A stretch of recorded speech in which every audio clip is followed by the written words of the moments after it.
Live your best life. Welcome to the Power Podcast. Our mission is to share all things health, fitness, and wellness. I'm your host, Renee, and I want to empower you to become the best version of yourself. Hello, Amy. How are you? Hi, I'm good, thanks. How are you doing? I'm great. So how's life in lockdown in Melbourne? Oh, it's been going on for quite a while now, but yeah, we're making it through. I can still exercise with one friend, so I look forward to that every day, and we can still get takeaway coffees and food, so Lucky. Not too bad. Yeah. You got to look on the bright side. Like we were saying before we started recording this podcast, you've just got to find the positives in the lockdown situation rather than seeing it as, a negative thing. So for you, what would you find would be like positives that you're trying to, create out of lockdown for you personally? What are those? Yeah, I mean, a positive for me right now is that I don't have to commute into the office. So I'm saving money on, petrol from commuting, and I also have more time to exercise and focus on those things that usually I wouldn't have too much time for.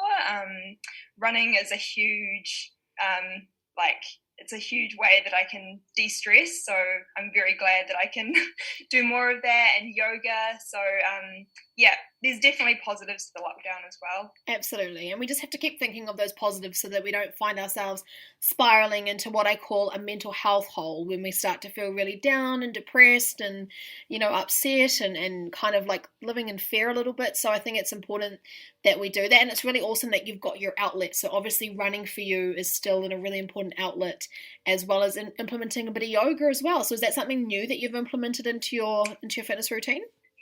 Yeah, I actually started the yoga last lockdown, when COVID first kicked off. Yeah. I was actually all set to head off to London and start a new life over there. Wow. And then I ended up obviously not being able to go to London, and I lost my job. So it was a bit of a stressful time in that first lockdown. So yeah, I started. I listened to watch yoga with Adrienne, and she cool. I love her. She's a girl from Texas, and very calming and actually quite funny as well. So I enjoy her routines. That's awesome. And it's so important that when it comes to exercise, we are doing what we enjoy. And I mean, I'm guessing that's what led you to your passion in running. So for those of you who don't know, Amy was a competitive athlete, a runner, and went to university in America to do this. So let's talk a little bit about the start of your running journey and what got you into running. Yeah, so I started running, properly when I was about 13, and it was actually just to get fit for netball. Wow. So I played netball. Yeah, I'm sure most girls played netball actually in New Zealand. So I started just to sort of get fit for netball really, and then realised I'm actually quite good at this. Came top 3 in the cross country with not too much training. So I thought I'd give this a bit of a crack. Wow. Properly. And joined a club, North Harbour Bays on the shore. Awesome. And yeah, that's kind of how it started. And so after figuring out that you were really good at running and it was something that you decided that this is, I really enjoy this, I want to do this more often, did you start to do more running than you would say netball and other sports? Like, did it kind of become your new passion, your new hobby? Yeah, so I was doing quite a few sports on top of running, and then I realised it's too much. I got a stress fracture when I was like 13 or 14, because I was dancing. We danced together back in the day. Back when we were young. I was dancing and netball and running. So it was a lot of load on my bones. So I had to just pick one. So I went with the running. Awesome. Yeah. And why do you think it was running that you chose? What was it about running that you just felt like, this is the sport for me, this is what I want to do? I think for me, I could see a direct correlation between the amount of effort I put in and the results that I could see. Yep. So I could see that even just from a little amount of training, I was already coming third at the school cross country. And it kind of felt like the more I put in, the more I could get out of it. So I could just see those direct, that direct correlation. Yeah, that's awesome. And with that, like, it becoming competitive for you, did you find yourself putting more pressure on yourself with your sport? Was it still fun for you, or did it become more of like okay, now there's pressure to win, now there's pressure to, be this next level? What was it like for you? I had a really great coach in sort of my middle school and high school years, and I think thanks to her, she didn't lead me down that path. Awesome. She made running fun and kind of held me back in those crucial years of physical development. Awesome. So no, I think not in those early years, throughout high school. I never put a huge amount of pressure on me, and neither did my coach at the time. I think it was more just, I really enjoyed it, and I like the competitive aspect of it as well. I think. And with your coach, putting your physical development, as first priority, how important would you stress on that for like younger people that are listening to this podcast recording right now? How important would you say that is, and why? Why would you say that is super important for them to be mindful of? Yeah, I mean, it's very important, especially for women. Obviously, if young women train too hard, it might lead to a delay in their period coming, and bone issues. You see it time and time again. Like a lot of the girls that I ran with, in sort of high school, who were prodigies, like they were always the best. They wouldn't make it past the age of about 20 years of the age 20 of competitive running. So by the time they hit 20, they'd no longer be on the running scene because their body was just burnt out. Wow. And you can see, even it can stunt your growth as well. Wow. But so it's very important, especially for women. Yeah. And so from what you learned from your coach, what would you suggest for young people to take into consideration? Like if a coach was telling them they needed to push themselves to a certain amount of level and it didn't feel right for them, what would you recommend they do? Would you recommend they listen to their own intuition, or do you reckon they just listen to everything their coach says? Like what would you advise these younger people to do? Yeah, I think it's very important to find a coach that is going to look after your long-term well-being. Yes. Because she always had that age of 20. You want to make it past the age of 20 running well. Absolutely. Like no one remembers a good high school runner. So I think a coach that can look for your long-term development in the sport and in general is I'd say that's the number one thing. And don't listen to your own intuition, because I know when I first started running and I didn't have a coach, I sort of did that, and that's probably what led to my first stress fracture. Yeah. So just way too much stress on my bones. Yes. So really important that you find a good coach and listen to the coach's advice. And I think it's also important for like parents to be aware of these things as well, because your child could be really interested in a sport that you have no idea about, and you just kind of listen to what the coach says because, in your eyes, they're the professional. So like what advice would you kind of put out there for, not only the younger people that are listening to this, like, the teenagers and the people in their early 20s, but also like the people out there, like parents and whatnot, who have kids that are going to get into these types of things? What would you recommend? What are the signs they need to look out for to make sure that they have got a good coach that is looking after the physical well-being of the person first and foremost? Yeah, I guess it probably, there's a bunch of different factors. Maybe the number of times they're training a week. Like, in high school and stuff, you only really need to run like 3 or 4 times a week, really. So if a coach is asking to train every day, that is a major red flag. Okay. And I guess I know that there's also parents can often, depending on if they had a sporting background, they might want their kids to sort of be this prodigy. Yes. I think, what do they call it? Like a sideline parent or something? Living through their child's shoes. So I guess depending on, what sort of parent they are as well, that might be part of the issue. But I'd say, maybe the amount and the intensity of training should only be around 3 or 4 days a week when you're in those teenage years. And that's so good to know, because a lot of people think that in order to get results, they need to overtrain, right? They need to train. And a lot of the time, like when people are training for something, even like someone in their 20s right now training for a marathon or half marathon, what they've got to take into consideration is that they're also living a life. Like they might have a full-time job, they might be studying full-time. So how can you expect to perform at an athlete's level if you're trying to train like one constantly, not eat and behave like one, and still, you know, like work your full-time job and juggle all these other things, which I'm sure is something that you encountered at university when you went to the States. Yeah. So let's talk a little bit about that. What was like the ultimate, I mean, how exciting, first of all, like a Kiwi girl going to America. Cool. So what were the absolute highs for you, you know, like being able to have that opportunity? Yeah, I mean, there were so many highs. Like when I first got there, I was just so excited. Like I think the stadium was probably the most exciting part for me. You know, there's a lot of universities over there, and pretty much every single one would have almost a national New Zealand level quality stadium. Wow. Wow. How exciting. There's hundreds of unis, and it's crazy to me. And the amount of money that each uni has, you know, I was on a full scholarship, so everything was paid for me. Wow. That's all incredible. I had to do was get on the plane and there it was. That is so incredible.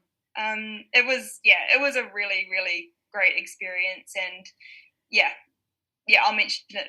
I mentioned it before, but just when I started getting good, just winning some of those crucial races, and I set a few records for the uni were also some amazing huge highs.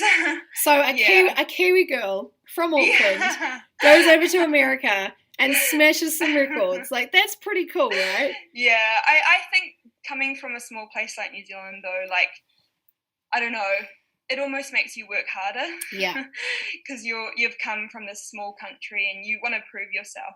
100%. When you're over there. Yeah. And so with having to prove yourself so much coming from this small town, also having that pressure of the scholarship behind you, because this is all being paid for you, right? So you don't want to fuck around. You know, you want to make sure you want to make sure that you're getting the most out of it. How would you say, would you say that pressure kind of got to you a little bit with your running and study? Yeah, but you know what? I think it was more internal pressure. Okay. Like, I mean, yes, the scholarship was always in the back of my mind. Like, I want to live up to the scholarship. But yeah, I'm a very driven and determined person anyway. Absolutely. And, I think, like I mentioned it in my blog post, but you know, once I got over there and started to get used to the training, I started to get good in my first year, but then, by the end of that first year, I was like, I want to get really good. Like, I don't want to just be good. I want to be like the best in the team. Yeah. and it worked. You know, in my second year, that's when I started breaking records and placing at conference champs, which is quite a big deal as well. But came at a price. Yeah. Yeah. So what would you say that price was? What were the effects of you know, pushing yourself so hard to be the best? Like, what price did you have to pay for that? Yeah, so I guess I mean, eating disorders are pretty prevalent in female distance running teams. Like, it's not uncommon. Wow. Like, not in my team, not with me, a lot of females, especially in the States. And, wow. Those university teams, it's common. That gives me goosebumps. Yeah, it is. And you know what? It's the nature of the sport. Like, running and distance running is a power to weight ratio. So right. The lighter you are, it's going to help you. Yeah. Really. So, I'd definitely say I fell into that trap. Okay. So, just cutting calories, mainly like carbs. Which is Which is funny because, like, as a runner, you'd think the carbohydrates would help you perform better. So, do you think Yeah. there was enough education around nutrition with the sport you were doing? Like, were you helped? Were you guided? Or was it more of like an internal thing? Like, you thought that you had to, Yeah. stop eating carbohydrates and eat low calories because of your sport? Yeah, I think a bit of both. Like, I wasn't fully educated on proper nutrition. Yeah. There were some resources available at the uni. I think they were mainly like students sort of studying nutrition though, so I'm not sure what level of how much help they would have been. Yeah. In particular, I'm not sure how professional it all was. But yeah, and it was just like, I was like, I just want a quick way to get fast. Okay. How can I do it? Yeah. Like, and it's a quick way to get fast. I mean, it's true. Like, yeah. But it's not. It's definitely not sustainable. Like, no. Yeah. And in terms of like your health, how were you starting to feel mentally and emotionally and physically? How did you manage to get through every day and all those training sessions eating such low calories? Yeah, I mean, you can do it for a while. Yeah. But yeah, I definitely lost a lot of weight. Like, my teammates noticed, my coach noticed and did pull me aside. Wow. But I kind of just didn't want to hear it. Like, because I was running fast, so why would I change anything? Yeah. So a bit of denial there. Like, do you think? Oh, for sure. Yeah. Now looking back at it, I'm like, I was so silly. But, but the thing is, I was running fast, so I didn't really think I was like, well, what's the problem? Yeah. I'm obviously doing something right, is kind of what was going through my head. But yeah, I guess it was just like tunnel vision. Like, I sort of cut out a lot of social activities. Like, there was partying involved, sort of, from time to time, not all the time because we were athletes, we weren't meant to party, but I sort of cut a lot of that stuff out and sort of, it was just very tunnel vision. But yeah, it probably all caught up with me at the end of that second year when I came back to New Zealand for the summer break, or the American summer break. Yeah. And I was just exhausted. Like, my body was just like, okay, you're done with this. And I probably ended up putting on more weight than I had going into the uni, because I think I was just in such a lack of calories. Yeah. And your body would have metabolically adapted to such low amounts of calories. So, it would have taken some time for your metabolism to heal itself again from going through all of that. Oh, I think it took, a while. Like, the whole of that third year, I just ran terribly. And I was just like, oh, whatever. I'm just going to enjoy being here. Yeah. And do you think maybe if you'd taken into consideration your nutrition and like your mental health and your well-being a little bit more from the start, you may have had more of a success rate long term with your running, rather than just that like specific time that you were at, this lean, petite weight, and you were running fast, but little did you know you were running on adrenaline, and when you got home it all hit you. Like, do you think maybe if you had just like had a proper plan in place for those 3 years, you would have maybe accomplished more? Or like, how do you feel about that? Yeah, I think that's definitely right. Like, but then again, I may not have ran, like, I may have run fast, but not as fast. Like, I might not have been breaking records. Yeah. But then you're right, it would have been more sustainable. Totally. And you might have yeah, totally. Yeah. But I guess, like, from all of that, what can you learn from it? What can you take away from all of that? How can you turn that experience into like a learning for yourself and for everyone else as well? Yeah, I think, well, firstly, I was sort of also comparing myself to some of the freshmen who'd come in that year, right, who were so skinny. Yeah. And I was just like, oh my God, I need to look like them to run fast. Right. But like, I didn't. Like, when you think of a distance runner, you often think of the tall and skinny and lanky, but that's just not me. Like, well, firstly, I'm not super tall, but I have muscle to me, and that's just me. Like, so I think, for one, I should have stopped comparing myself to others, because my natural body shape isn't super lean and skinny. It's muscular. I have some tone to me. So, yeah, I think to be fast, you don't have to look like someone else. No. You know, yeah, and being too far off your set point weight is never going to be good. No. Like, people naturally fall between a certain weight, and if you're way too far off it, eventually it's going to catch up with you. Absolutely. And just Yeah. touching on that point, like, would it just explain to people what that means, like your set point weight? Yeah, yeah, you probably know more than me, but I think it's I think it's just, you know, everyone naturally has a set point sort of range where they Yeah. naturally sit around, and yeah, I think it's just if you're way too Below far what you're, yeah. So with, below or above it, yeah, totally, yeah. So yeah, just with that, with the set point weight, it's basically people have a range where they roughly should be around to be like healthy. yeah, But going below that, too far below that, can be very detrimental to your health. So yeah, that's when, like, you know, your heart can be at risk, you know, your organs are all at risk. You basically could be hospitalized at some point if you get too far below that set point weight. So do they have recommendations for each person with running? Like, is there like was there a pressure around being a certain weight for your running class or anything like that, or? not like at the uni, not in particular. Like, there were weights like scales available to weigh yourself on, and I guess it's just I knew naturally what I was. Yeah. Yeah, I mean, from time to time, well, yeah, I don't know. From time to time, like, maybe we'd have one-on-one meetings with the coach, and, you know, she, like, once she did say to me, you might need to lose a little bit of weight. This was before that all happened. And do you think that comment may have stuck with you a little bit? Not particularly at the time. No, I think honestly most of the pressure was just internal. Yeah. Not at the time. Yeah. Yeah. So pressure that you put on yourself more so. Yeah, I would say so. Yeah. Yeah. Okay.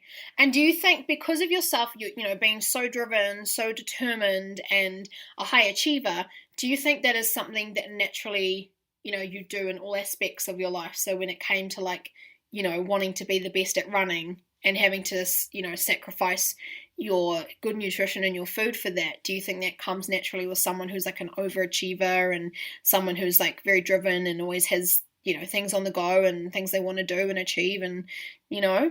Yeah, I think so, because like, I'm not really a competitive runner anymore. Like, I'll enter the odd road race now, but it's definitely not my focus. But I guess it's probably translated now to my career. Yeah. And so I'm a graphic designer. But I'm always trying to sort of push for more. I want to learn more all the time, and I just want to always make sure I'm getting the best out of myself in my career as well. So I guess, it's probably transferred to that now. Yeah.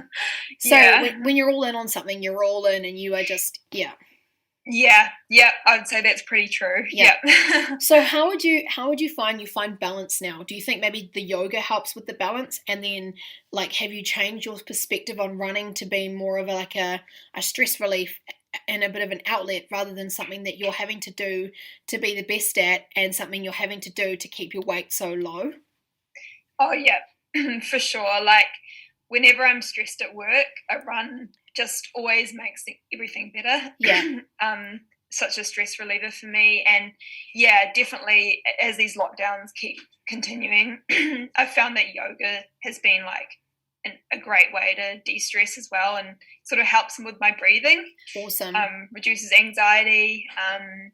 But also the running for me is also like a social thing. So, cool. Well, when we're out of lockdown, I'd meet up with some of my girlfriends, like, every Saturday, go for a run, and then coffee, and it's just, you can chat. Yeah. And just being out in the fresh air as well. So it's definitely transferred to be more of almost a mental thing, the running now. That's awesome. So you've kind of